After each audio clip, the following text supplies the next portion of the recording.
You always hear realtors say you need to price your house correctly. Well, in today's video, I'm going to show you data that shows what happens when you overprice a house and the process it goes through. I met with these clients about 6 months ago. They were referred to me by someone. So right away when I met with them, they were very excited to list the house because they had heard good things about me. I met with them, I showed them everything we do for marketing, and they were pretty much ready to list the house that same day. So there's a question I always ask sellers is, do you have an idea how much your house is worth? And their response was, well, Carlos, the one behind sold for about $530,000. So I think our house is around that same range. And that caught me by surprise because when I did the comparables, I was in the low to mid 400s. So I said, well, maybe I missed something. I am human. I'm not just gonna not investigate this house. So I took the address of that house. I said, you know what? Let me get back to you. Let me look at these comparables and let me look at that house that you told me about, and I'll get back to you. I drove that same day. As soon as I left our house, I drove by the house, and the house looked really good in the outside. When I got back home, that I looked in the computer, it was a 3-bedroom, 2-bath. It had an outdoor kitchen. It was also larger. And this property that I wanted to sell, it was a 2-1.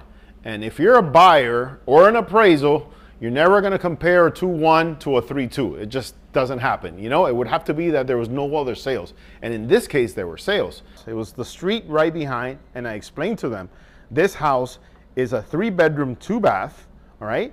Not only does it have a beautiful outdoor kitchen, and it also has,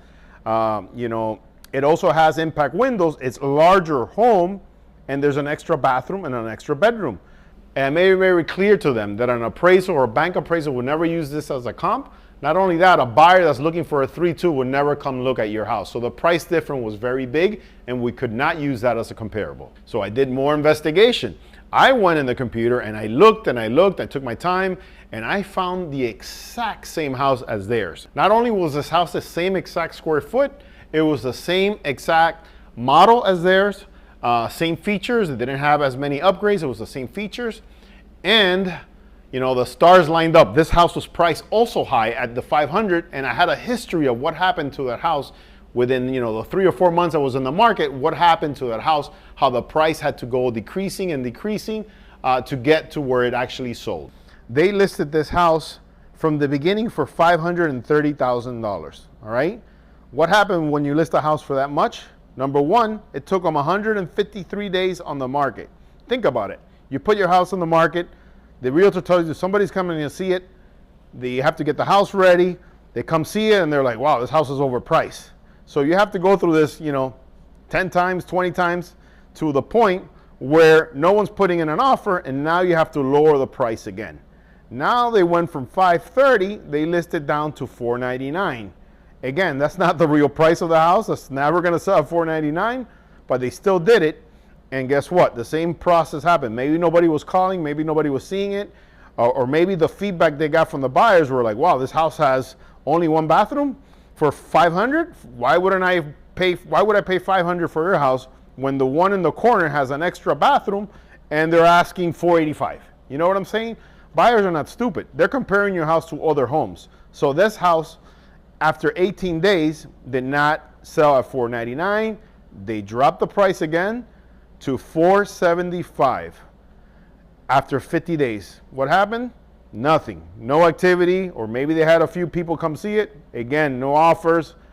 Again, the realtor had to have that conversation with the seller again. Hey, even at $475, we're not getting anything. They finally dropped the house to $438. Okay, this was a realistic number. This $438 is where the comparables were at.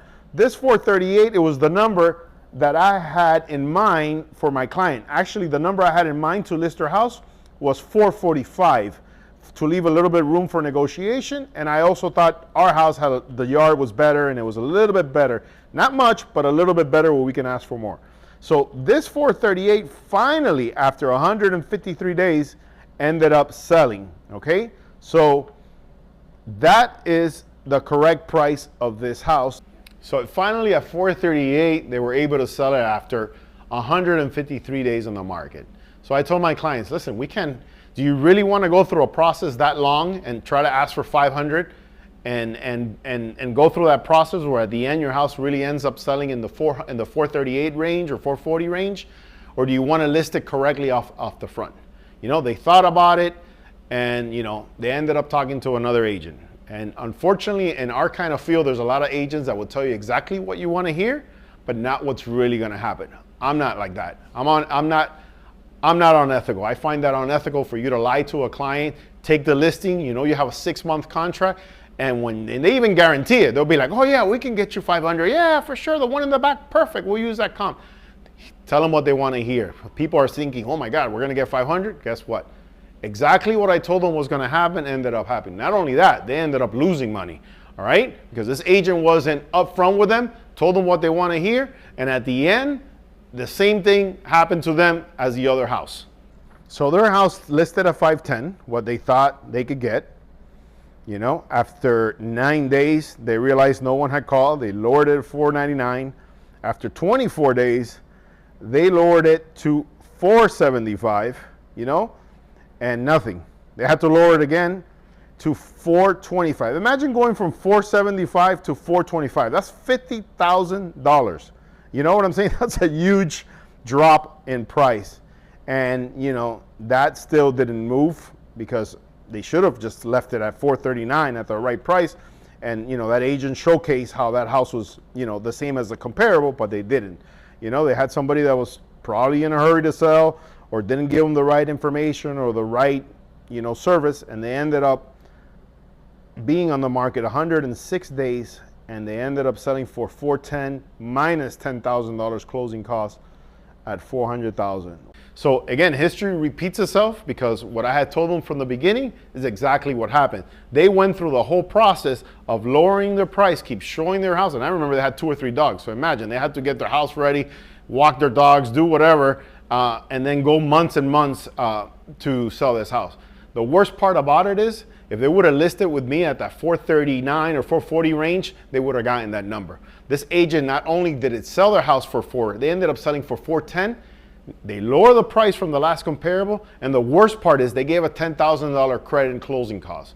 So they ended up taking $400,000. When you already lower the price that much, you should not be giving any money for closing costs. So this is an unfortunate thing that happened to them. You know, when you don't price the house right, a buyer's looking how long that house has been on the market, and they're thinking something's wrong with that house. It hasn't sold yet. It's been on the market forever. You know, oh look, they dropped the price so many times, you know. And in reality, if they would have priced it correctly from the beginning, the house would have sold. You need to compare your house to similar homes as yours. If you decked your house out, if you've done a lot of upgrades to your house, then we're gonna look at a higher price when I'm looking at those comparables, you know? But if your house is similar to another one, and I have data showing that a similar house to yours took this long and sold for this much, that's a very important comparable to look at, you know? And also when you price the house correctly, and you're getting people through that door every week, and you're getting appointments every week, that house is usually gonna have an offer. But if you price it wrong and no one's seeing your house, or they're coming in and seeing it and comparing it to other ones and telling you you're way overpriced when you ask for feedback, you know, that's just a waste. Imagine all the time you have to spend getting your house ready to be, you know, 3 or 4 months down the road where you haven't sold your house. You price your house correctly from the beginning. You know, in this market, it needs to be priced correctly so the house moves, it sells. And you got to have a good agent that's able to negotiate for you strongly. You know, negotiate for you where you're not giving away money and you're taking the most money from the sale of the house. So if you're thinking of buying or selling, give me a call at the number below. Work with an agent that has experience that's going to help you throughout the whole process.